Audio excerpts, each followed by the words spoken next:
Thank you for watching, liking, commenting, sharing, and subscribing right now. Lossless versus Lossy compression. This seems like it ought to be pretty straightforward. You either lost something or you didn't lose something, but there are some shades of gray of visually lossless or perceptually lossless that kind of skirt in between those. So we'll talk about each of them. Lossless compression is like zip or RAR. Whatever bytes you put into the compressor are the same bytes that you get out of the compressor. So if you say 1, 2, 3, 4, 5, you get out 1, 2, 3, 4, 5. With lossy compression, it may be that because of the way that the encoding does rounding, that 1, 2, 3, 4, 5 ends up being 1, 1, 3, 3, 5. Because it says 1 and 2 are close enough to each other, 3 and 4 are close enough to each other. That's what we're going to put out. That's how JPEG works.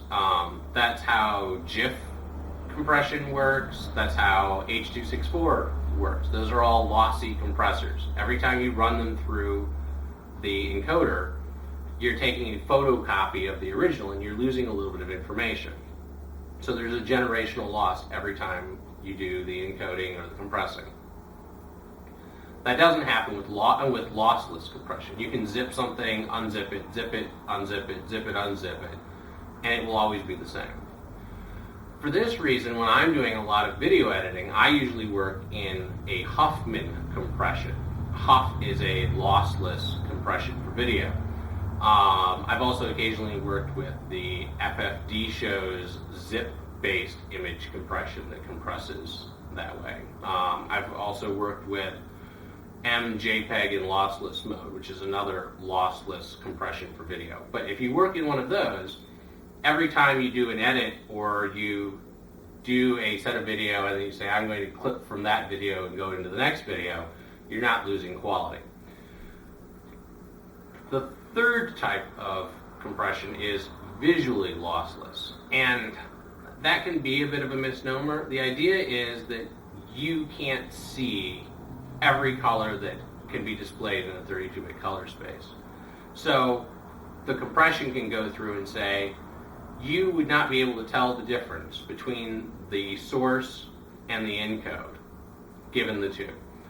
And sometimes they work by taking some of the noise out, which can actually make the image look slightly better. Sometimes they work by changing the color space to something that is more in line with the way the human eye sees. Sometimes they work by just adjusting the resolution of areas of the screen where there isn't much detail. But visually lossless is a good thing. It's just not quite as good as truly lossless compression.